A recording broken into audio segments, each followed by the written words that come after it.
இன்றைக்கு மர்வான் பிஷாரா அவர்கள் பேசுகிற நேரத்தில் அமெரிக்காவில் இஸ்ரேலுக்கு எதிரான எண்ணப்பாடுகள் மாற்றம் அடைகிறது என்கிற ஒரு முக்கியமான செய்தியை சொல்லியிருக்கிறார். லெபனானுடைய தேசிய பாதுகாப்பு தொடர்பாகவும் எங்களுடைய ஆயுதங்களை எப்படி பயன்படுத்துவது என்பது தொடர்பாகவும் நாங்கள் நேரடியாக அரசாங்கத்தோடு பேசுவதற்கு தயாராக இருக்கிறோம். இதுதான் நாங்கள் தெரிவித்த கருத்து என்று சொல்லியிருக்கிறார். பாலஸ்தீனத்தை ஒரு தனி நாடாக எதிர்வருகிற ஜூன் மாதத்தில் நாங்கள் அங்கீகரிக்க இருக்கிறோம் என்கிற அறிவிப்பை பிரான்சினுடைய அதிபர் இமானுவேல் மேக்ரான் வெளியிட்டிருக்கிறார் என்பதுதான் அந்த மகிழ்ச்சிக்குரிய செய்தியாக இருக்கிறது. 1000 இஸ்ரேலிய ராணுவத்தை சேர்ந்த ரிசர்வ் படையை சேர்ந்தவர்கள் இஸ்ரேல் யுத்தத்தை உடனடியாக நிறுத்த வேண்டும் என்கிற கடிதத்தை இஸ்ரேலுடைய ராணுவ தளபதிக்கு பல எதிர்ப்புகளை அந்த கடிதம் கிடைச்சிடக்கூடாதுன்னு அவங்க என்ன காரியங்கள் எல்லாம் பண்ணாங்களோ அதை மீறி அவங்க கொடுத்திருக்கிறாங்க.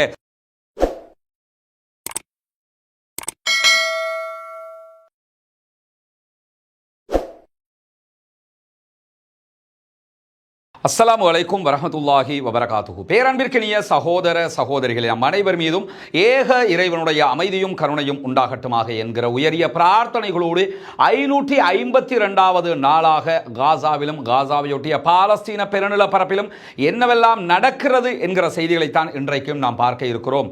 காசாவிலே இஸ்ரேலிய ஆக்கிரமிப்பு யுத்தம் ஆரம்பிக்கப்பட்டு 552 நாட்களை இன்றோடு தாண்டுகிற இதே நேரத்தில் இன்றைக்கும் பாலஸ்தீனத்தினுடைய வெஸ்ட் பேங்க் பகுதிகளில் இருக்கக்கூடிய பலாதா அகதிகள் முகாமை சுற்றி வளைத்து தாக்குதல்களை நடத்தி கொண்டிருக்கிறது இஸ்ரேலிய ஆக்கிரமிப்பு ராணுவம் என்கிற செய்திகள் வெளியாகி இருக்கக்கூடிய அதே நேரத்தில் காசாவுக்குள் இருக்கக்கூடிய சுஜாயியா பகுதிகளில் இஸ்ரேலிய ஆக்கிரமிப்பு ராணுவம் பயங்கரமான தாக்குதல்களை முன்னெடுத்து வருகிறது. இதுவரைக்கும் 19 சகோதரர்கள் அங்கே கொல்லப்பட்டு ஷஹீதாகி இருக்கக்கூடிய செய்திகள் வெளியாகி இருக்கிற அதே நேரம் அல் ஜசீராவினுடைய பிரபல பத்திரிகையாளர் ஒருவர் கொல்லப்பட்டிருக்கிறார், ஷஹீதாகி இருக்கிறார் என்கிற செய்திகளும் வெளியாகி இருக்கிறது.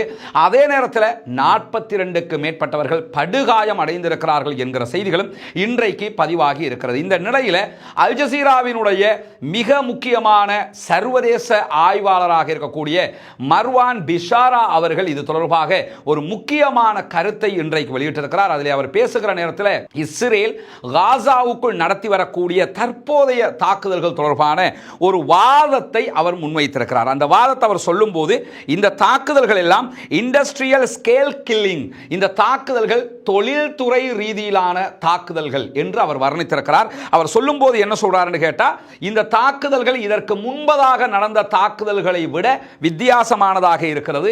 இந்த தாக்குதல்களில் எவ்விதமான உணர்ச்சிகளும் இல்லை, கொன்று குவிக்க வேண்டும் என்பது மட்டும்தான் அவர்களுடைய எண்ணமாக இருக்கிறது. எந்த விதமான கணக்கீடுகளும் இதிலே இல்லை, எத்தனை பேரை வேணும்னாலும் கொள்ளுங்க என்கிற ரீதியில தான் இந்த தாக்குதல்கள் நடத்தப்படுகிறது. அதே போன்று இராணுவ இலக்குகள் எதுவுமே இதிலே இல்லை. இராணுவ ரீதியிலாக நாங்க இந்த இடத்துல பயங்கரவாதிகள் இருக்கிறார்கள், இந்த இடத்துல அவங்க இருக்கிறாங்க என்று இலக்கு வைத்து தான் ராணுவம் தாக்குதல் நடத்த வேண்டும். அப்படி எந்த தாக்குதல்களையும் அவர்கள் நடத்தவில்லை. எந்த இடத்தில் வேண்டுமானாலும் யார் மீது வேண்டுமென்றாலும் நீங்கள் எப்படியான தாக்குதல்களையும் நடத்தலாம் என்று சொல்லி இஸ்ரேலிய ஆக்கிரமிப்பு ராணுவத்திற்கு இண்டஸ்ட்ரியல் ஸ்கேல் கில்லிங் என்கிற வகையில் தொழில்துறை ரீதியிலான ஒரு கொலை திட்டம் தான் தற்போது வழங்கப்பட்டிருக்கிறது என்கிற செய்திகளை இன்றைக்கு அல் ஜசீராவினுடைய மூத்த பத்திரிகையாளரும் ஆய்வாளருமாக இருக்கக்கூடிய மர்வான் பிஷாரா அவர்கள் சொல்லியிருக்கிறார்கள். உண்மையும் அதுதான். அங்கு நடக்கக்கூடிய யுத்தம் அல்ல, தொழில் ரீதியிலான தாக்குதல் என்பதை உணர முடிகிற அதே நேரம் இன்றைக்கு மர்வான் பிஷாரா அவர்கள் பேசுகிற நேரத்தில் அமெரிக்காவில் இஸ்ரேலுக்கு எதிரான எண்ணப்பாடுகள் மாற்றம் அடைகிறது என்கிற ஒரு முக்கியமான செய்தியை சொல்லியிருக்கிறார். அமெரிக்க மக்கள் இஸ்ரேலை வெறுக்க ஆரம்பித்திருக்கிறார்கள், அமெரிக்க மக்கள் இஸ்ரேலை புறக்கணிக்க ஆரம்பித்திருக்கிறார்கள். அது தற்போது நடந்து வரக்கூடிய செயல்பாடுகளில் இருந்து நாம் மிக தெளிவாக புரிந்து கொள்ள முடிகிறது. ஆனாலும் அரசாங்கங்கள் செயலற்றதாக இருக்கிறது என்கிற செய்தியை மர்வான் பிஷாரா அவர்கள் மிக தெளிவாக சொல்லி இருக்கிறார்கள். இந்த நிலையில தான் நேற்றைய நம்முடைய வீடியோவில் ஒரு செய்தியை சொல்லியிருந்தோம். பாலஸ்தீனத்திற்கு ஆதரவாக லெபனானிய மக்களுக்காக போராடுவதாக சொல்லக்கூடிய ஈரானுடைய ஆதரவு பெற்ற போராட்ட குழுவாக இருக்கிற ஹெஸ்புல்லாக்கள் தொடர்பான செய்தி. ஹெஸ்புல்லாக்கள் ஆயுதத்தை களைவதற்கு தயாராக இருக்கிறார்கள் என்று சொல்லி வெஸ்ட் மீடியாக்கள் ஒரு செய்தியை சொல்லியிருந்தன. ராய்ட்டருடைய செய்தியை மேற்கோள் காட்டி அல் ஜசீராவும் செய்தி வெளியிட்டிருந்த நிலையில் இன்றைக்கு ஹெஸ்புல்லாக்களுடைய மூத்த தலைவர் ஒருவர் இது தொடர்பான கருத்துக்களை சொல்லியிருக்கிறார். அதிலே மிக தெளிவாக கிறிஸ்டல் கிளியராக அவர் சொல்லியிருக்கக்கூடிய செய்தி என்னன்னு கேட்டா, லெபனானுடைய தேசிய பாதுகாப்பு தொடர்பாகவும் எங்களுடைய ஆயுதங்களை எப்படி பயன்படுத்துவது என்பது தொடர்பாகவும் நாங்கள் நேரடியாக அரசாங்கத்தோடு பேசுவதற்கு தயாராக இருக்கிறோம். இதுதான் நாங்கள் தெரிவித்த கருத்து என்று சொல்லியிருக்கிறார். அதுவும் எப்பொழுது அரசாங்கத்தோடு பேசுவோம் என்று சொன்னால், லெபனானை ஒட்டி இருக்கக்கூடிய லெபனானுடைய பகுதிகளை 1967களுக்கு பிறகுல இருந்து 5 மலைகள் இருக்கக்கூடிய பகுதிகளை இஸ்ரேல் கைப்பற்றி வைத்திருக்கிறது.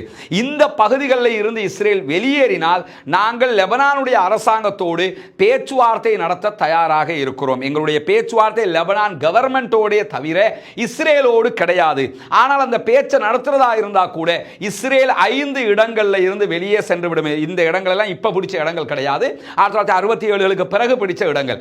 அந்த இடங்கள்ல இருந்து இஸ்ரேல் வெளியேறினால் நாங்கள் ஆயுதம் தொடர்பாக அதை எப்படி பயன்படுத்துவது என்பது தொடர்பாக பேச்சுக்களை நடத்துவதற்கு தயாராக இருக்கிறோம் என்பதுதான் அவர்கள் வெளியிட்டிருக்கக்கூடிய மிக தெளிவான அறிக்கையாக இருக்கிறது. எனவே அவர்கள் ஆயுதங்களை மௌனிக்க செய்வது தொடர்பான எந்த செய்திகளையும் வெளியிடவில்லை என்பதையும் நம்ம புரிந்து கொள்ள முடிகிறது. அதே நேரம் இன்றைய நாள் ஒரு மிக முக்கியமான மகிழ்ச்சியான ஒரு செய்தி வெளியாகி இருக்கிறது. என்ன செய்தி என்று சொன்னால், பாலஸ்தீனத்தை ஒரு தனி நாடாக எதிர்வருகிற ஜூன் மாதத்தில் நாங்கள் அங்கீகரிக்க இருக்கிறோம் என்கிற அறிவிப்பை பிரான்சினுடைய அதிபர் இம்மானுவேல் மேக்ரான் வெளியிட்டிருக்கிறார் என்பதுதான் அந்த மகிழ்ச்சிக்குரிய செய்தியாக இருக்கிறது.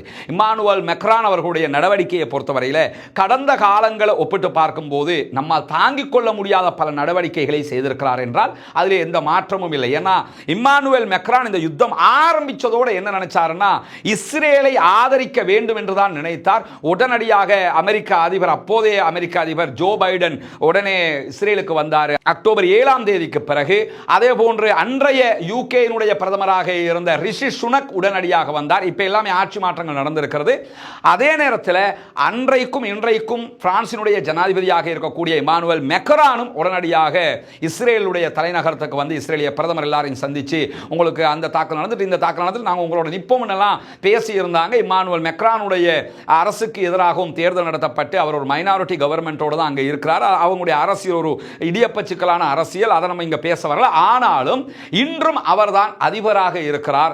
அவர் அதிபராக இருக்கிற நேரத்தில் இந்த தீர்மானத்தை அவர் கொண்டு வர இருக்கிறார். நமக்கு தெரியும், 2 நாட்களாக அவர் ஜோர்தானுக்கும் அதே நேரத்தில் எகிப்துக்கும் பயணம் மேற்கொண்டிருக்கிறார்.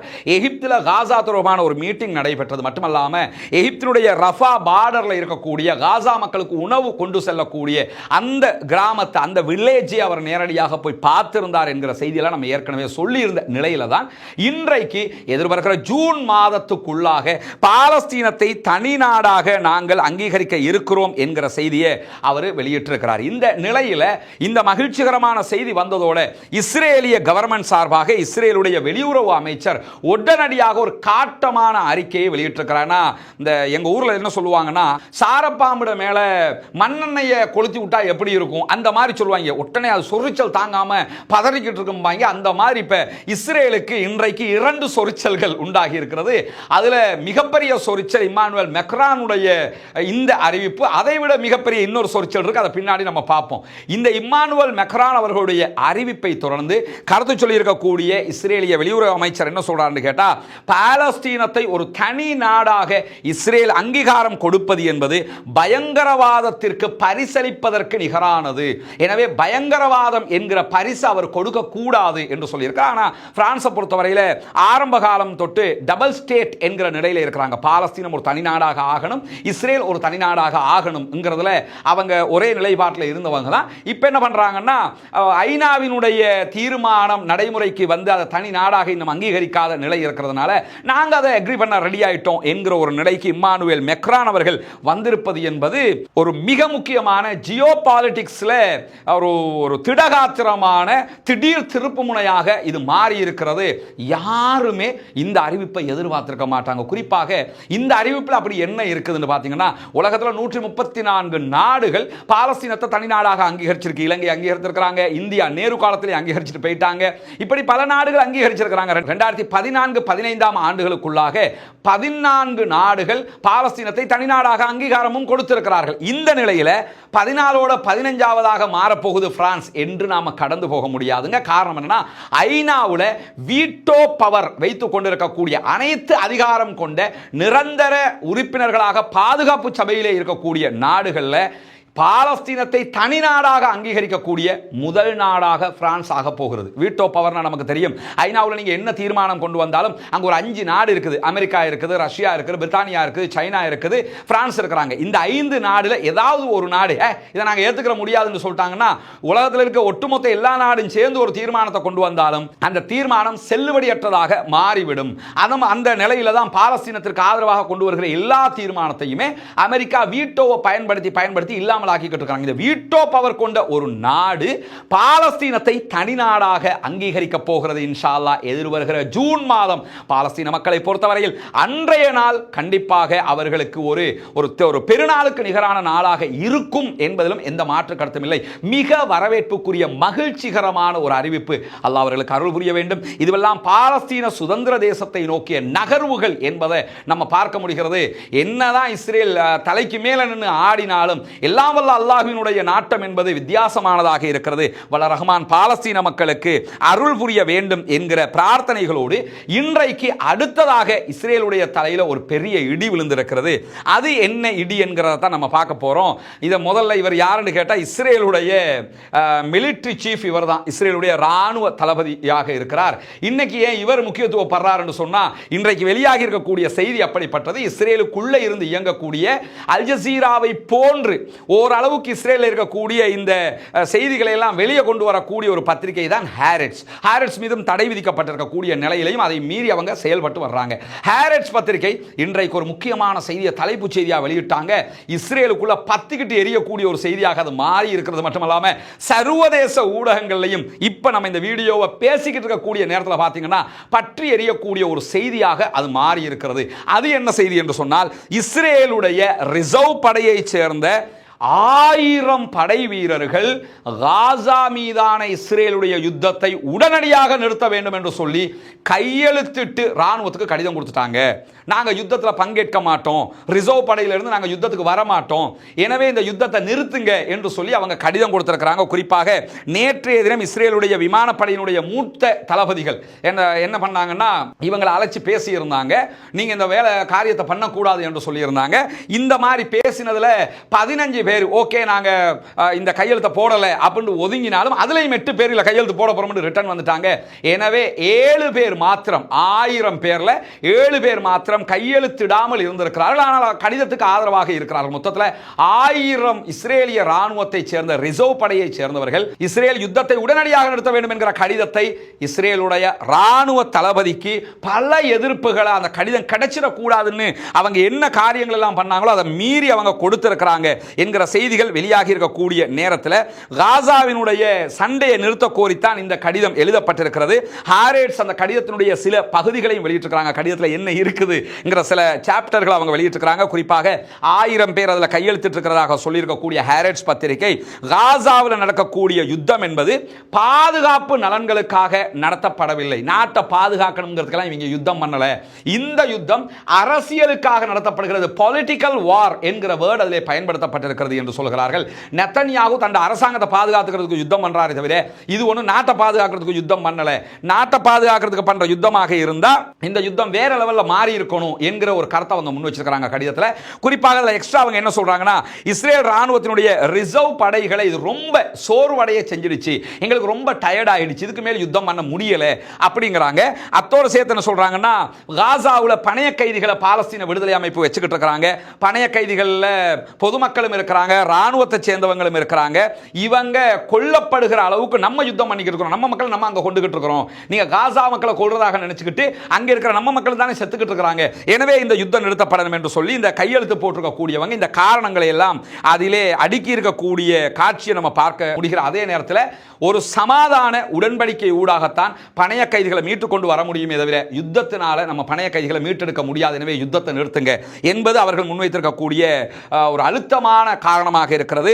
ராணுவ அழுத்தம் பணைய கைதிகளை கொள்கிறது, எனவே சமாதானம் தான் அவர்களை மீட்டெடுக்கும் என்பதுதான் அவர்கள் கடிதத்தில் குறிப்பிட்டிருக்கக்கூடிய மிக முக்கியமான அழுத்தமான செய்தியாக இருக்கக்கூடிய அதே நேரத்தில் கடைசியாக அவங்க அந்த கடிதத்தில் என்ன சொல்றாங்கன்னா கடந்து செல்லுகிற ஒவ்வொரு நாளும் நம்முடைய பணைய கைதிகளுக்கும் நம்முடைய ராணுவத்தை சேர்ந்தவர்களுக்கும் ஆபத்தான நாட்களாக இருக்கிறது. எவரும் எந்த நேரத்திலும் காசாவுக்குள் கொல்லப்படலாம், சாதாரணமாக நினைச்சுக்கிட்டு உள்ள போயிட்டோம், அது வேற லெவலாக இருக்கிறது. எனவே காசாவில் யுத்தம் யுத்தம் பண்ணி எல்லாம் நம்ம ஆக்களை கொண்டு வர முடியாது, பணத்தை வேணும்னா கொண்டு வர முடியும், இல்லை என்று சொல்லி சொன்னா யாரையுமே மீட்டெடுக்க முடியாது, எனவே யுத்தத்தை நிறுத்த வேண்டும் என்று சொல்லித்தான் அவங்க இந்த கடிதத்தை முன் வச்சிருக்கிறாங்க என்கிற செய்திகள் பதிவாகி இருக்கிற அதே நேரத்தில் யுத்தத்தை நிறுத்த கோரி 1000 ரிசர்வ் படையை சேர்ந்தவர்கள் கையெழுத்திட்டு கடிதம் கொடுக்கப்பட்டவுடன் இந்த 1000 பேரையும் பதவி நீக்கம் செய்கிறோம், இவங்களை ராணுவத்திலிருந்து நீக்குறோம் அப்படின்னு சொல்லி இன்றைக்கு இஸ்ரேலிய ராணுவ தளபதி இவர் இன்னைக்கு ஒரு அறிவித்தல் எடுத்திருக்கிறாரு. நாங்க சொன்னதை நீங்க கேட்கல, ஏன்னா பொதுவாக இந்த இவங்களுடைய அறிவிப்புல நின்று பார்த்தீங்கன்னு சொன்னா பொதுவா ராணுவத்தில் எல்லா நாட்டிலையுமே ராணுவத்துக்குன்னு பல கட்டுப்பாடுகள் இருக்கிறது. ராணுவம் செய்கிற குற்றங்களுக்கு ராணுவ நீதிமன்றத்தில் விசாரணை நடக்கும், நம்ம நாடு உட்பட ராணுவத்துக்குன்னு கோர்ட்ஸ் இருக்குது, அந்த கோர்ட்ஸ்லாம் விசாரணை நடக்கும், அவங்க தான் அந்த தீர்மானங்களை எடுப்பாங்க. ஏன்னா ராணுவத்துக்கு தனியான சட்ட மூலங்கள் எல்லாம் இருக்கிற காரணத்தினால அந்த அடிப்படையில் நாங்க சொன்னதை கேட்கல, ராணுவத்துக்கு கட்டுப்படாம இருக்கலாமா, அது ஒரு கிளர்ச்சி குழு உருவான மாதிரி ஆயிருமா இல்லையா? அதனால இப்ப நாட்டுக்குள்ள பொதுமக்கள் 552 நாளாக அவங்க ஆர்ப்பாட்டம் பண்றாங்க, அரசாங்கத்துக்கு எதிராக பல புரட்சி வெடித்துக் கொண்டிருக்கிறது. அந்த நிலையில தற்போது ரிசர்வ் படையை சேர்ந்த 1000 பேர் எங்களுக்கு யுத்தம் பண்ண முடியாதியா, எங்களை பதவி நீக்கம் பண்ணினால் அவங்களுக்கு எல்லாம் தெரியாதா நீங்க ரிமூவ் பண்ணுவாங்கன்னு தெரிஞ்சுக்கிட்டு தான் அவங்க என்ன பண்ணாங்கன்னு கேட்டா நாங்க வரமாட்டோம்ட்டாங்க. இன்றைக்கு ராணுவ விமானப்படையினுடைய தளபதியும் ராணுவ தளபதியுமாக இருக்கக்கூடிய இவர் என்ன பண்ணிருக்கிறாருன்னா 1000 பேரையும் நாங்க பதவி நீக்கம் பண்றோம் அப்படின்னு அறிவிச்சிருக்காங்க. நீங்க என்னன்னாலும் பண்ணிக்கிறீங்க, நாங்க யுத்தத்துக்கு வர மாட்டோம் என்று சொல்லி அவங்க கிழிச்சு தொங்க விட்டுருக்காங்க இந்த கடிதத்தில். அது மட்டுமல்லாம இது தொடர்பாக இஸ்ரேலிய பிரதமர் பெஞ்சமின் நெத்தன்யாகு ஒரு அறிவித்தல் எடுத்திருக்கிறார். என்ன, அந்த நெத்தன்யாகுக்கு ஒரு நோய் இருக்குது, இஸ்ரேலுக்கு ராணுவத்துக்கு எதிராக அவனுக்கு எதிராக யாராவது பேசிட்டாங்கன்னா அவங்க அத்தனை பேருமே பாலஸ்தீன விடுதலை அமைப்பு தீவிரவாதிகள் அப்படின்றவாரு. அந்த கோணத்தில் தன்னுடைய ராணுவத்தை சேர்ந்த 1000 ரிசர்வ் படையினர் யுத்தத்தை நிறுத்துங்க என்ற கடிதம் அனுப்பின காரணத்தினால இவர்கள் தீவிரவாத குழுவை சேர்ந்தவர்கள் என்கிற ஒரு அறிவிப்பை இன்னைக்கு அவர் விடுத்திருக்கிறாரு. எனவே இவங்க மேல நடவடிக்கை எடுக்கணும் அவர் சொல்லியிருக்கக்கூடிய நிலையில தான் இந்த கடிதம் இஸ்ரேலுக்குள்ள பெரும் பரபரப்பாக மாறி இருக்கிறது. தொடர்ந்து பெஞ்சமின் நெத்தன்யாகு சொல்லும் போது இந்த கடிதத்தில் கையெழுத்திட்டு இருக்கவங்க யாருன்னு சொன்னா இஸ்ரேலுடைய சமூகத்தை, இஸ்ரேலிய மக்களை நாட்டுக்குள்ள இருந்தே உடைப்பதற்கு முயற்சிக்கக்கூடிய ஒரு தீவிரவாத குழுவினர் அப்படின்னு சொல்லி ஒரு கடுமையான ஒரு அறிக்கையை வெளியிட்டிருக்கிறது. மட்டுமல்லாம இந்த சப்தமிடக்கூடிய யுத்தத்தை நிறுத்துங்க என்று சொல்லக்கூடிய இந்த குழு அரசாங்கத்தை கவிழ்க்கிறதுக்கு திட்டமிடக்கூடிய ஒரு குழு அப்படின்னு சொல்லியிருக்கிறாரு. எப்படியுமே அந்த அரசாங்கத்துக்கு என்ன வரப்போகுதுங்கிறது இப்ப தெரிய வந்துருச்சு. ராணுவத்துக்குள்ளேயே கிளர்ச்சி வெடிக்க ஆரம்பித்திருக்கிறது, இஸ்ரேல் ஆட்டம் உச்சமாக காண ஆரம்பித்திருக்கிறது என்பது மிக தெளிவாக தெரியக்கூடிய நேரத்தில் இன்றைய தினம் பாலஸ்தீன விடுதலை அமைப்பு என்ன பண்ணியிருக்கிறாங்கன்னு சொன்னா யூகேல ஒரு வழக்கு தாக்கல் பண்ணியிருக்கிறாங்க. அந்த வழக்கு தொடர்பான செய்தி இன்றைக்கு வெளியாக இருக்கிறது. குறிப்பாக இங்கிலாந்து நீதிமன்றத்தில் பாலஸ்தீன விடுதலை அமைப்பினுடைய மூத்த அதிகாரி மௌசா அபு மர்சூக் தலைமையில் ஒரு வழக்கு தாக்கல் செய்யப்பட்டிருக்கிறது. அந்த வழக்கில் பாலஸ்தீன விடுதலை அமைப்பை ஒரு பயங்கரவாத குழுவாக நீங்க கருதி இருக்கிறீங்க, உங்க நாடு முடிவெடுத்திருக்கிறது, எனவே பயங்கரவாத குழு என்கிற பட்டியலில் இருந்து பாலஸ்தீன விடுதலை அமைப்பினுடைய பேரை நீங்க நீக்கணும் என்கிறது தான் அந்த வழக்கினுடைய சாராம்சமாக இருக்கிறது. குறிப்பாக மர்சூக் அவர்கள் பாலஸ்தீன விடுதலை அமைப்பு தொடர்பாக பதிவு செய்திருக்கக்கூடிய வழக்கில் என்ன சொல்றாருன்னா, பாலஸ்தீன விடுதலை அமைப்பு என்பது பாலஸ்தீன இஸ்லாமிய விடுதலைக்காக போராடக்கூடிய அமைப்பு, அதே நேரத்தில் ஜியோனிச எதிர்ப்பு அமைப்பு, அதனுடைய குறிக்கோள் பாலஸ்தீனத்தை விடுவித்து ஜியோனிசத்தினுடைய திட்டங்களை எதிர்கொள்வது மட்டுமே தவிர நாங்கள் பயங்கரவாதிகளும் அல்ல, பயங்கரவாதத்தில் ஈடுபடுகிறவர்களும் அல்ல என்கிற செய்திகளையும் அந்த மனுவில் அந்த வழக்கில் அவங்க யூகேல பதிவு செய்திருக்கக்கூடிய செய்தியில சொல்லி இருக்கிறாங்கிறத நம்ம பார்க்க முடிகிற அதே நேரத்தில் இந்த வழக்கில் யாரெல்லாம் சம்பந்தப்படுறாங்கன்னு சொன்னா சர்வதேச நீதிமன்றத்தினுடைய முன்னாள் தற்காலிக நீதிபதியாக செயல்பட்ட ஜான் டுகார் என்கிறவரோட 20 சட்ட அறிஞர்களை உள்ளடக்கிய ஒரு சட்டக்குழு தான் பாலஸ்தீன விடுதலை அமைப்பு சார்பாக இங்கிலாந்தில் இந்த வழக்கை பதிவு பண்ணியிருக்கிறாங்க. அது மட்டும் இல்லாமல் 100 பக்கங்களுக்கு மேல இந்த வழக்கினுடைய சாராம்சம் இருக்கிறது என்கிற செய்திகள் வெளியாகி இருக்கிறது. இந்த வழக்கை தாக்கல் செய்திருக்கக்கூடிய அமைப்பு என்ன பண்ணியிருக்கிறாங்கன்னா, அன்பிற்கினிய சகோதர சகோதரிகளே, நமக்கெல்லாம் தெரியும் புனிதமிக்க ரமலானுடைய மாதத்தில் நம்ம வெளியிட்டு வந்த ஒரு அறிவிப்பு தான் பொத்துவில் பகுதிகளில் இலங்கையினுடைய கிழக்கு மாகாணத்தின் முதன்மை ஊராக இருக்கக்கூடிய அந்த ஊரில் ஒரு வீடில்லாத சகோதரர்களுக்கான 14 வீடுகளை அமைக்கிற திட்டத்தை நம்ம ஆரம்பிச்சிருக்கிறோம். அதற்குரிய பணிகள் மிக மும்முரமாக நடைபெற்று வருகிறது. அதனுடைய காட்சிகளை நீங்கள் பார்ப்பீங்க.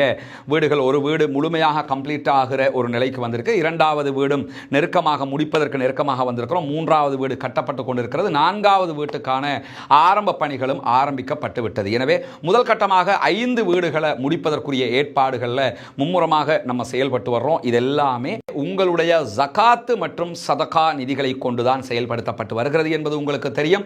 அந்த மக்களுக்காக நீங்கள் வழங்கக்கூடிய இந்த உதவிகள் நாளை மறுமையிலே கண்டிப்பாக இறைவனிடத்திலே மிக பெரும் பாக்கியங்களை நமக்கு பெற்றுத்தரக்கூடிய ஒன்றாக இருக்கிறது. அல்லாஹுக்காக நாம் செய்கிற அனைத்து செயல்பாடுகளுமே மறுமையை இலக்காக கொண்டதாக இருக்கிறது. சொர்க்கத்தை பெற்றுக்கொள்ளக்கூடிய இலக்கைத்தான் நாம் நிர்ணயித்து வைத்திருக்கிறோம். எனவேதான் இந்த பணியை நம்ம பண்ணி வர்றோம். அங்கே இருக்கக்கூடிய நம்முடைய சகோதரர்கள் அந்த பணிகளை மிக மும்முரமாக முன்னெடுத்து வருகிறார்கள். இதற்காக உங்களிடத்தில் தான் நாம் தொடர்ந்தும் உதவிகளை எதிர்பார்த்து வருகிறோம். எனவே இதற்காக உதவ விரும்புகிற சகோதர சகோதரிகள், தாய்மார்கள், பெரியவர்கள், முன்னால் தெரிகிற நம்முடைய வங்கி கணக்கிலக்கத்திற்கு உங்களால் முடிந்த உதவிகளை வாரி வழங்க முடியும். அது எவ்வளவு பெரிய தொகை அல்லது எவ்வளவு சிறிய தொகை என்பதல்ல, இறைவனிடத்திலே நன்மையை பெற்றுத்தரக்கூடிய ஒரு காரியத்திற்கு நம்மால் முடிந்த எல்லா உதவிகளையும் நாம் செய்ய முடியும். எனவே அங்கு நடக்கக்கூடிய இந்த பணிகள் வேகமாக நடைபெற்று அந்த மக்களும் நம்மை போன்ற மகிழ்ச்சியானவர்களாக மாறுவதற்கு உங்களால் முடிந்த உதவிகளை வாரி வழங்குமாறு அன்பாக கேட்டுக்கொள்கிறோம். அதாவது இந்த வழக்கை பதிவு செய்திருக்கக்கூடியவங்க யாருன்னு சொன்னா ரிவர்ஸ் வே லா என்கிற ஒரு அமைப்பு தான் இதை பதிவு செஞ்சிருக்கிறாங்க. அவங்க பதிவு செய்திருக்கக்கூடிய செய்தியில் என்ன சொல்றாங்கன்னா, எக்ஸ்ல பதிவிட்டிருக்கிறார்கள், பாலஸ்தீன விடுதலை அமைப்பினுடைய செயல்பாடுகள் யூகே இங்கிலாந்தை பொறுத்தவரையில் பயங்கரவாதம் என்ற வரையறைக்குள் வரக்கூடும், இல்லாம இல்லைங்கிறாங்க. நீங்க பாலஸ்தீன விடுதலை அமைப்பை பயங்கரவாத அமைப்புங்கிறீங்க, அவங்க செய்கிற வேலைகளை வச்சு தான் அதை சொல்றீங்க. உங்க பார்வையில் அது வரக்கூடும், இல்லைன்னு நாங்கள் மறுக்கல. ஆனாலும் இதே வேலையை தான் இஸ்ரேல் செய்து கொண்டிருக்கிறது. அப்ப இஸ்ரேலுடைய ராணுவமும் பயங்கரவாத குழு என்று நீங்கள் பட்டியலில் சேர்க்கப்பட வேண்டும். உக்ரைனுடைய ராணுவம் ரஷ்யாவில் இதைத்தான் பண்றாங்க, ரஷ்ய ராணுவம் உக்ரைன்ல இதைத்தான் பண்றாங்க. எல்லாத்தையும் தாண்டி உக்ரைன்ல நடக்கக்கூடிய வார்ல பிரித்தானியாவினுடைய ராணுவமும் பங்கேற்று இருக்கிறது. எனவே அவங்க செய்யக்கூடிய வேலையும் இதே வேலையாக இருக்குது. அப்படி பார்த்தா உக்ரைன் ராணுவம் பயங்கரவாதின்னு சொல்லணும், நீங்க இஸ்ரேல் ராணுவத்தையும் பயங்கரவாதின்னு சொல்லணும், பிரிட்டிஷுடைய ராணுவத்தையும் நீங்க பயங்கரவாத குழுன்னு தான் சொல்லணுமே தவிர பாலஸ்தீன விடுதலை அமைப்பை மட்டும் நீங்க பயங்கரவாத குழுவாக சொல்ல முடியாது என்கிற வாதத்தோடு தான் இந்த வழக்கு தாக்கல் செய்யப்பட்டிருக்கிற. வழக்கினுடைய விவரங்கள் எப்படியெல்லாம் நகரப்போகிறது என்பதையும் பொறுத்திருந்துதான் நாம் பார்க்க வேண்டும் என்கிற நிலையில இன்றைக்கும் யமன் மீது அமெரிக்கா நடத்தியிருக்கக்கூடிய தாக்குதல்களில் 2 பொதுமக்கள் கொல்லப்பட்டிருக்கிறார்கள் என்கிற செய்திகள் வெளியாகி இருக்கக்கூடிய நேரத்தில் யமனுடைய செயல்பாட்டு இயக்கமாக இருக்கக்கூடிய ஹூத்திகளுடைய அல் மசீரா தொலைக்காட்சி வெளியிட்டிருக்கக்கூடிய செய்தியில் அல் ஜாஃபா என்கிற கவர்னேட்டுக்கு பகுதிகளில் இன்றைக்கு நடைபெற்ற தாக்குதல்களில் அமெரிக்காவினுடைய MQ-9 வகையான ஆளில்லா விமானத்தை இன்றைக்கும் சுட்டு வீழ்த்தி இருக்கிறோம் என்று சொல்லியிருக்கிறாங்க. அமெரிக்காவினுடைய மிக உச்சமான பயங்கரமான விமானங்களில் ஒன்றுதான் இந்த MQ-9 என்கிற வகையான விமானம். அந்த விமானத்தை அசால்ட்டாக தட்டி தூக்கிக்கிட்டு இருக்கிறாங்க யமனில் இருக்கக்கூடிய ஹூத்திகள் என்கிற செய்திகளும் வெளியாகி இருக்கக்கூடிய நேரத்தில் தான் இந்த செய்திகளை நம்ம பார்த்து கொண்டிருக்கிறோம். எனவே பாலஸ்தீனம் தொடர்பாக இன்றைக்கு வந்திருக்கக்கூடிய செய்திகள், இஸ்ரேலுக்குள்ளே என்ன நடக்கிறது என்கிற செய்திகள் எல்லாம் மகிழ்ச்சிகரமான செய்திகளாக இருக்கிறது. பாலஸ்தீனம் தனி நாடாக வெற்றி பெற வேண்டும், பாலஸ்தீன மக்கள் சுதந்திரம் அடைய வேண்டும், பாலஸ்தீன மக்களும் நம்மை போன்ற நிம்மதியானவர்களாக மாற வேண்டும் என்பதுதான் நாம் இறைவனிடத்தில் முன்வைக்கக்கூடிய உயரிய பிரார்த்தனையாக இருக்கிறது. பாலஸ்தீன மக்களுக்காக பிரார்த்தனை செய்ய மறந்து விடாதீர்கள் சகோதரர்களே. பாலஸ்தீன மக்களுக்காக ஜனநாயக ரீதியாக குரல் எழுப்புவோமாக. பயங்கரவாதம் தோற்கட்டும், தீவிரவாதம் அழியட்டும், தனி மனித உயிர்கள் மட்டுமல்ல ஒரு சமூகமான உயிர்களும் பாதுகாக்கப்பட வேண்டும். உயிர்கள் புனிதமானவைகள். திருமறை குர்ஆனுடைய வாதத்தின் பிரகாரம் ஒரு உயிரை கொலை செய்தவன் முழு சமூகத்தையுமே கொலை செய்தவனாகவான், ஒரு உயிரை வாழ வைத்தவன் முழு மனித சமூகத்தையுமே வாழ வைத்தவனாவான் என்று குர்ஆன் பேசுகிறது. எனவே ஆயுதங்களை கைவிடுவோம், அமைதியை கையில் எடுப்போம், அனைவரும் நலமாக இருப்போம், பாலஸ்தீன மக்களுக்காக ஜனநாயக ரீதியாக குரல் எழுப்புவோமாக. வாஹ்ரு தஅவானா அல்ஹம்துலில்லாஹி ரப்பில் ஆலமீன்.